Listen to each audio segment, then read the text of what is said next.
what's going on YouTube? Welcome back to your favorite cyclist YouTube channel. This week, we're talking about some different kind of bikes, but before we get into today's video, if you are new to my channel, make sure you head down below, hit that subscribe button for me. If you already are subscribed, make sure you have that bell icon right next to that checked off, that way you get notified every time I upload, that way you don't miss any of this awesome cycling content on this channel.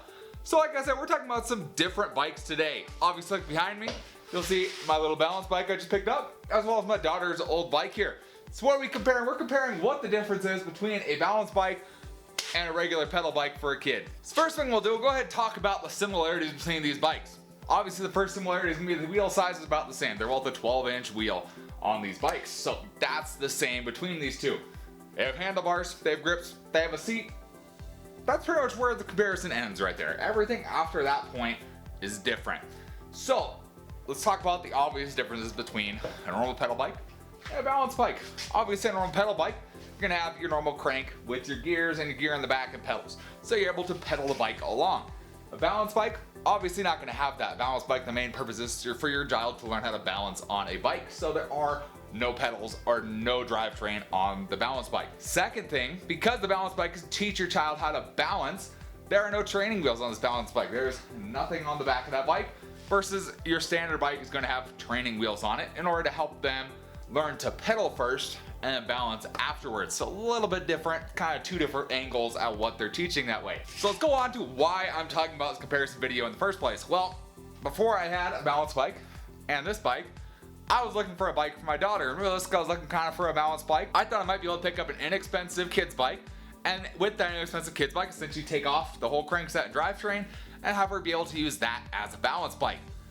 Didn't work. I'll tell you why. The balance bike, it has a much lower top tube as well as seat height on a balance bike. That's because you want your child to be able to touch the ground while they're learning to balance. Versus a standard bike, the seat, that's about as low as it goes. It goes a little bit lower, but that's about it. And that's the frame. So it is a little bit higher. Your kid's not gonna be able to stand while sitting on the seat and push themselves along and be able to balance and actually get any speed or really be comfortable at all. It's not going to work. The other thing that a balance bike has that's a lot better than a cheap, inexpensive kid's bike is adjustability. This bike has adjustable handlebars, so you can tip the bars back, tip them forwards, lower and raise it a lot more, as well as a lot more adjustment on the seats, as well as this pegs down here for your child to put his feet on. Very easy, very nice, and oriented toward learning how to balance and be able to grow with your child and be able to be used for quite a long time, honestly.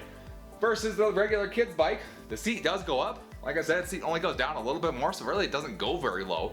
My daughter was she was probably 2.5, maybe a little younger, by the time she was actually able to get on the seat and pedal on the pedal, put her feet on the pedals. So it does take a little bit longer for them to be able to ride this bike here. Along with that, the handlebars here, those are in a fixed position. There is no adjustability right here. Handlebars are always gonna be set at that angle, and there's much less adjustability in the stem portion for them to go up and down. That is about as far down as they go, so it really doesn't go down very far. So with these two bikes, they do have different styles of braking systems. Most kids' bikes like this are like a 12-inch up to probably about an 18-inch or so. They're going to either have a fixed gear on the back, so if you pedal backwards, the bike moves backwards. I'm not going to pedal backwards because it'll fall off the table. If you pedal backwards, it moves backwards, like that. If you pedal forward and move forward. And there's essentially not really any brakes. It's essentially a fixed gear bike. If you don't know what a fixed gear bike is, I made a whole video all about them. Check it out.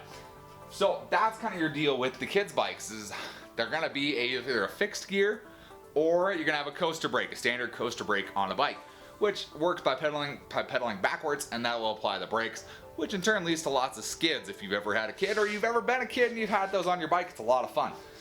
Moving on to the balance bike, there either is a brake or there isn't a brake. You're not going as fast on a balance bike. Your brakes, you don't need brakes most of the time. At the most, you're able to stop yourself with your feet. Worst case, you have a bike like this one that has a basic little drum brake here. That's about it. This brake will barely slow you down if you get picked up more, but it does work as just a easy way just to have a brake and help a kid get used to having a hand brake on their bike. So now let's talk growth on these bikes. Which one is going to be able to grow with your child more? The standard pedal bike is going to have a limited lifetime span on this. realistically, they're only gonna start at a kind of a relatively older age. So, you know, like I said, around that 2 to 3 years old, that's when they're gonna be able to start riding these and be able to reach the pedals and everything like that, unless you have a really tall kid for some reason. But that's about the time they're gonna start. After they get a little bit older, my daughter's now 3.5. My daughter's 3.5 now, and we have upgraded from this to, I believe she has an 18-inch bike now. So she's upgraded quite a bit just because she had a little growth spurt, and this bike, it's not good for her anymore. So it lasted a very short time. Once she started to ride it, only about a year or so. Versus a balance bike. This balance bike here, like I said, it has a lot of adjustability for growth in your child. You're able to move the bars up or tap the handlebars forward. That way, if your child has a little bit longer arm span, they're able to reach the bars still. Along with that, the seat has quite a bit of adjustment still. This seat is all the way bottomed out in this frame. It is right here at the bottom. So you have quite a bit of adjustment still on how high this can go. As well as that, once they get good at balancing, you can kick these foot pegs out and they can scoot along, stick their feet on these foot pegs, and go. And they will go for quite a while. And it's a really good way to teach them to balance and teach them to gain their speed, otherwise besides for pedaling, also known as pumping. They're really good at that.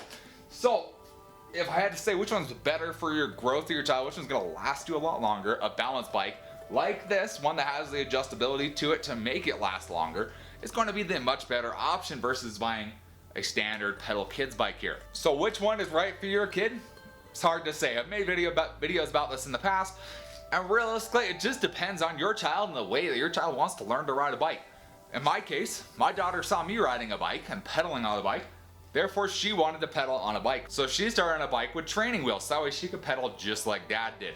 Versus a balance bike, she doesn't notice the balancing portion of it. Now, if I had gotten her into it a little bit earlier with the balance bike instead of a pedal bike, she might have gotten more accustomed to this. But the way she wanted to learn and the way that I rode and the way that she saw the most was she wanted to be able to pedal her bike. So it makes a lot of sense.